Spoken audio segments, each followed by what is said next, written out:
Well, hello there. Stevie Coyle here, Mighty Fine Guitars, Lafayette, California, with the Friday noontime webcast trademark applied for. Boy, oh boy, have I got a wild one to show you today. As I say so frequently, I never know what's going to walk through the door. I had no idea this was going to walk through the door until a while ago when I was told it would be walking through the door. It's an Irvin Samoji from 1987, an early offering from master mega pantheonic builder luthier Irvin Somogyi, who I used to have pancake breakfasts with before COVID over in Berkeley.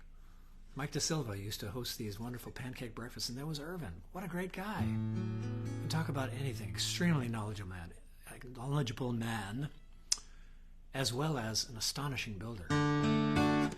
I say, an astonishing builder. What a huge sounding guitar. Oh, excuse me. Well, I make sure that you're there and that I'm here. Take just a second. Looks like things are happening. Good. Good. This guitar is pretty astonishing, all right. There we go. Hi, Larry Pattis. How are you, man? Folks, great guitar player, Larry Pattis. Google him up, and you will enjoy his music tremendously. I guarantee. Freshly strung up.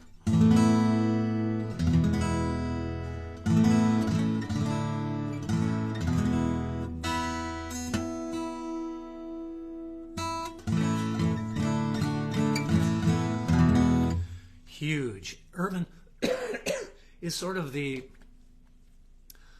great granddaddy, the godfather of the modern sound, which I think in a lot of people's ears, myself included, means big, huge, resonant, tons of overtones, lots of volume, cathedral. I say I'm shouting. Cathedral. Now this guitar has got some particulars that are pretty astonishing. Originally designed for and built for Bola Sete, a Brazilian jazz guitarist and played classical style. This was built for him, so the nut is nearly 2 inches wide. It's just on the shy side of 2 inches across. So it's not going to be comfy for everybody. And poor Bola Sete died before the guitar could be completed. Right over there in Marin County, where he had been living.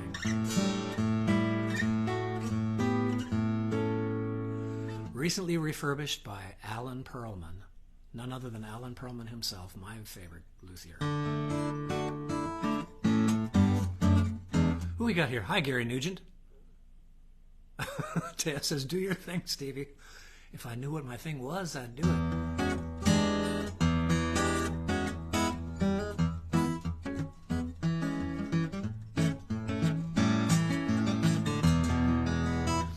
Guitar like this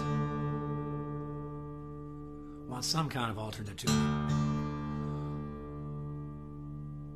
That is rattling my gizzards in my chest.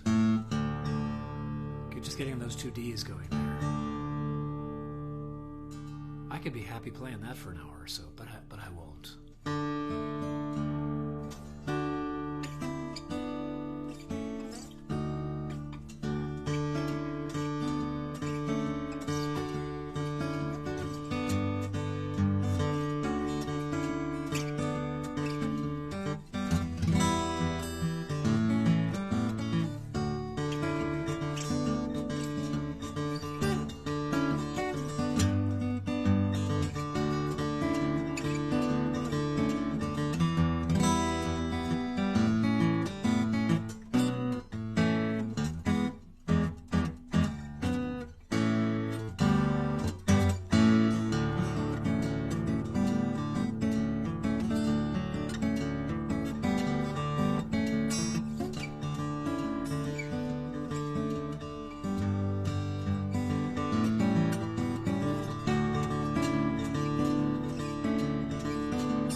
What a visceral experience. It's a very large guitar. It's his dreadnought, which is even bigger than a dreadnought. How wide is this bad boy across the lower bout? Haven't even measured it yet. And I don't see my tape measure. Shucks. I'll get all the specs for you pronto and add them in the thread down below here. It's a big guitar. It's very deep. The woods, of course. I can't tell you everything all at once, so I've so far neglected to tell you what the woods are. European spruce on the top, very wavy grain. I wish I could get the camera and the guitar close enough to each other for you to see how kind of wavy and cool the grain is. European spruce. Brazilian rosewood, Natch, from 1987. Designed and built for Bola Sete. Recently refurbished by Alan Perlman. A rare, rare bird. There used to be that feature in, was it Guitar Player magazine or Fret's magazine? Rare bird. This is among the rarest of birds. Irvin is, it's not too much to say that Irvin these days is considered a legend in his own time, really and truly. With a whole school of luthiers. I'm distracting myself with this guitar.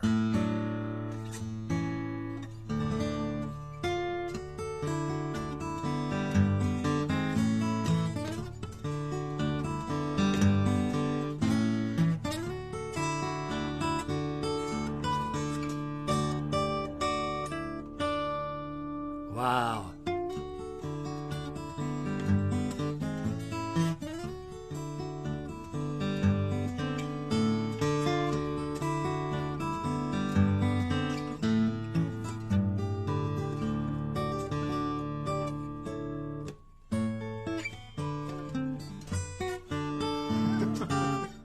I need an apple crate to stand on to see over the guitar. It's really big.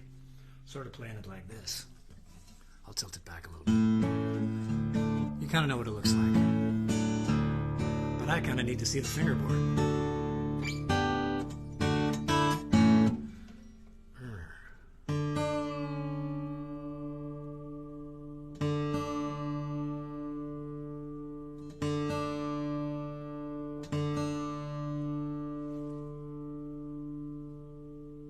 This is one of the features of the modern style guitar.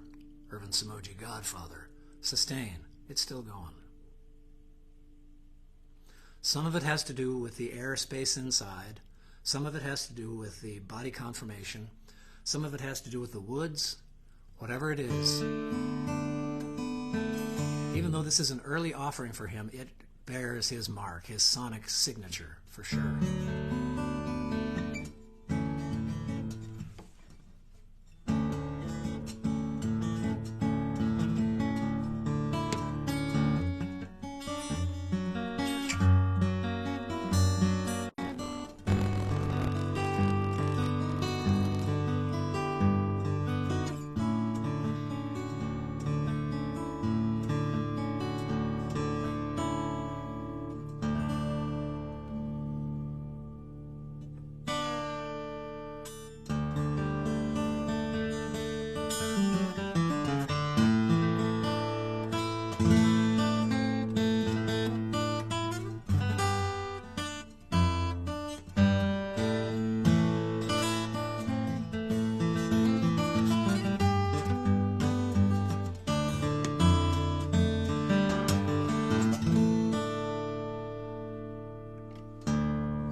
You can just get, as you can see, it's easy to get lost in the overtones. And check and see if you got any questions here. Do your thing.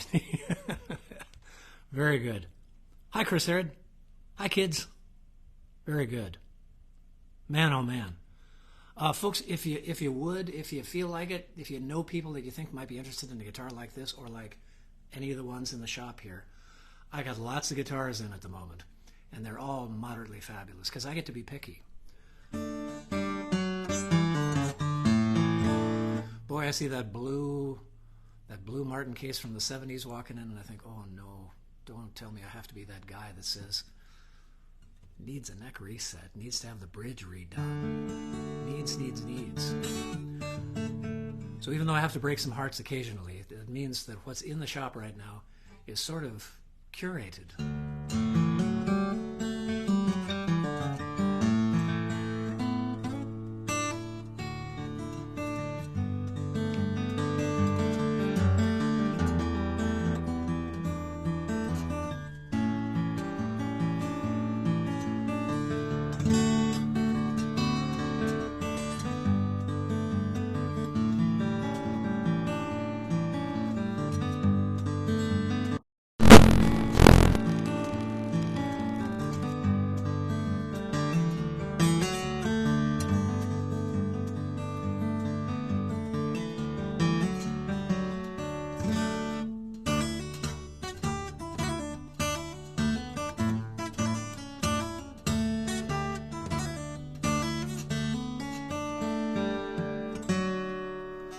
Wow.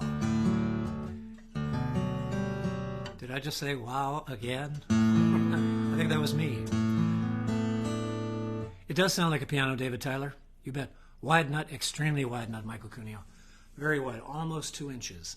Designed for Bola Sete, who was a classical guy, played nylon straw guitars, jazz and Brazilian musics of all types. Designed for him, and he never played it because he passed away before it was completed. Kind of a sad story there, but it's been lying around waiting to get good. It's had some play over the years. The fellow who owned it previously has just passed away as well, and his dear friend had it refurbed by Alan Perlman and brought it into the shop, and we'll see what we can do with it. It's going to be a big pile of money, whatever it is. There's one for sale similar. This is a 1987. There's an 86 for sale out there in the world for $25,000. This one is going to be a little north of that, I think, because it's just been refurbed and is in primo chef's kiss shape.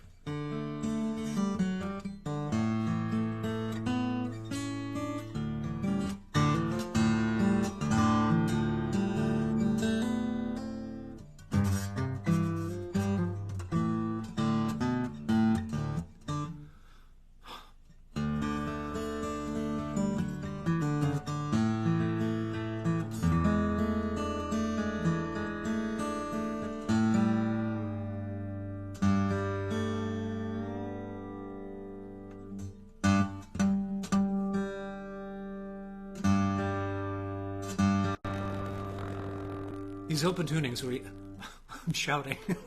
These open tunings where you get 1 or 2 or 3 strings vibrating at the same, on the same note. The guitar just takes off in your lap. It's absolutely a racehorse.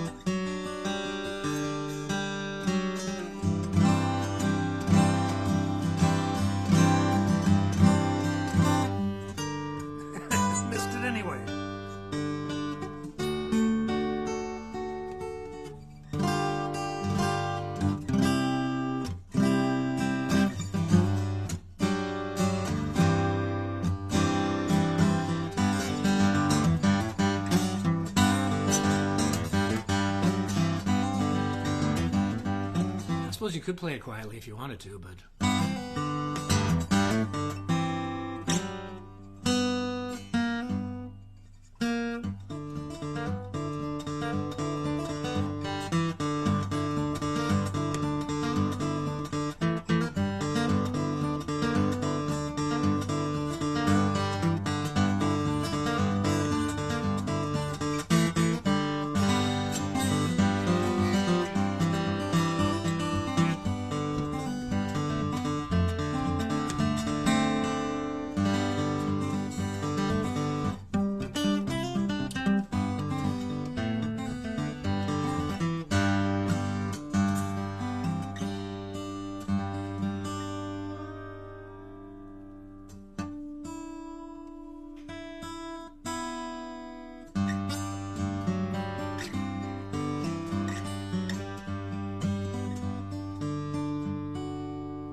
My guest is flabbered. What can I tell you, folks? Irvin Samoji, 1987. His D, the D model. Perlman is the man, Chris Harrod. It's a true fact. Christian, one can dream. Indeed, indeed. It just rings. That's what it does. That's what this guitar does, is it rings and rings and rings. And if that's your sound, hang on just a sec. Let me get my little cheat sheet here and tell you, 2 seconds. Sing something pretty to yourself.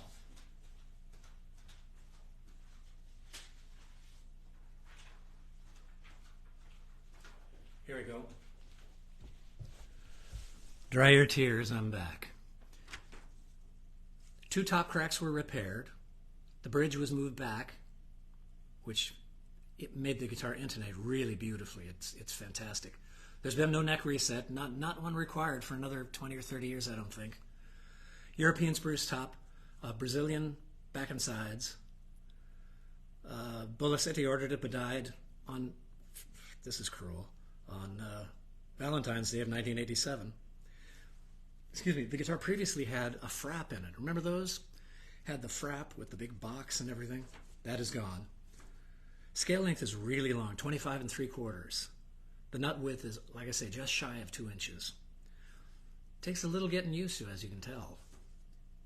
Headstock veneer is burl wood. Tuners are chrome shallers. That's what I can tell you about it. There's no substitute for coming in to play it, so please do if you can. If you're elsewhere and would like a private sort of Zoom, FaceTime, Skype session, easily worked as well. So.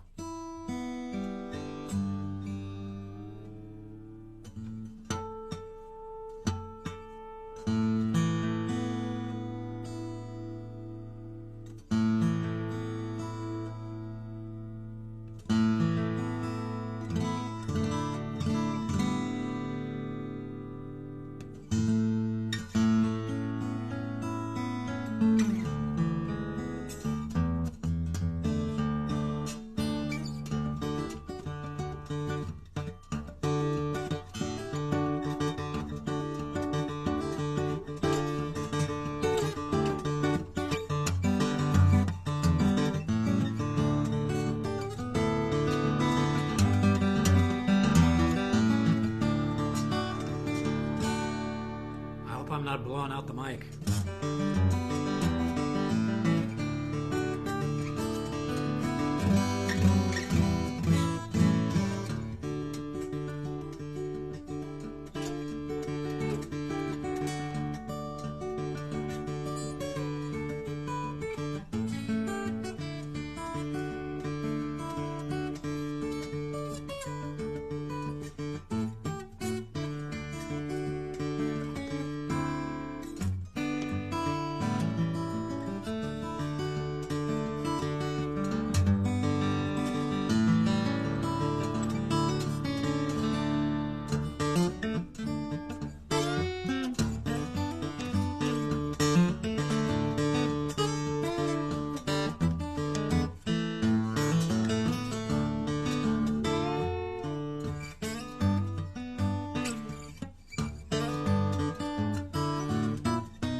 I know what I'm going to do the rest of the afternoon, so come on in and play it too. Let me see if there are any comments or questions that need to be answered right now. If not, I'll get to them down in the crawl down below, so feel free to stack them up down there. Big clear voice, you bet. You want to see the back, Chris? Of course you can see the back, Chris. There's the back. Brazilian rosewood, I'll do my best Carol Merrill. Here's the side. Most important, I think, frequently on guitars like this, if you're really going to go for broke, what do you get to look at while you're playing? And on this one, you get to look at that. Mahogany neck, ebony fingerboard, rosewood fingerboard, and bridge.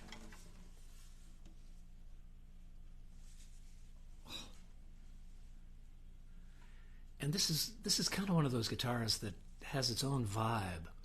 It kind of gets my eyeballs chattering in my head just being around it, feeling it. It's got a vibe to it. Some of it is the size of the thing. Some of that is just sort of, wow, that's a big-ass guitar.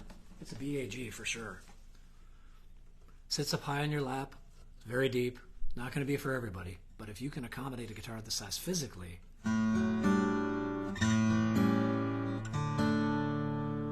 it's doing its own thing.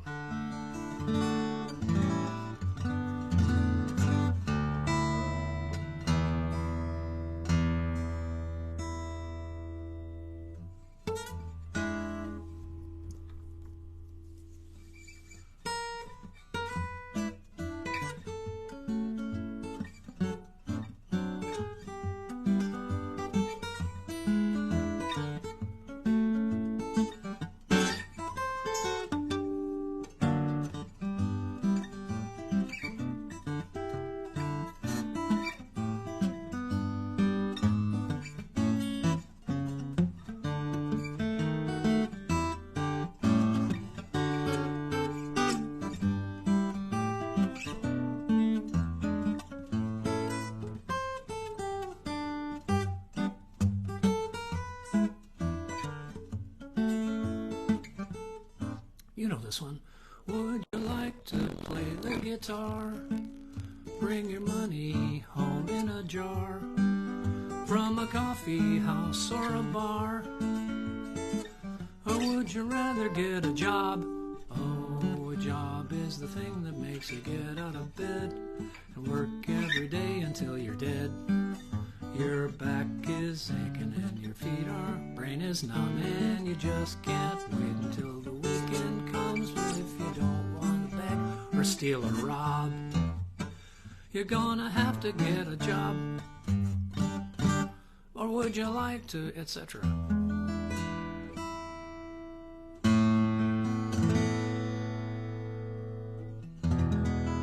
I've said goodbye about 3 times now. I'm really going to say goodbye.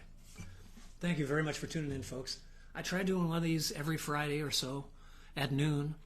The shop, I wanted to mention, the shop is going to be closed tomorrow, the 3rd of August, and it'll be closed next Saturday as well. Got some stuff to do both days, and looking forward to them, and I'll tell you all about them afterwards. In the meantime, do feel free to pass this along to like-minded souls. You hit that little share button down there. I'll be posting these, this and all of these have been pretty much posted to Instagram and then up to the Stevie Coyle Music YouTube channel. Thanks for tuning in. Thanks for spreading the word. And I'll hope to see you next week. Next week. Yeah, I'm here next week. It's Saturday and Sunday. I'm gone next week. But I'll be here on Friday. And I think I'm going to be featuring a really cool early 70s hummingbird, completely refurbed and playing great. Like I say, I'm careful of 70s guitars, but this one is a good one and refurbed by one of my favorite luthiers.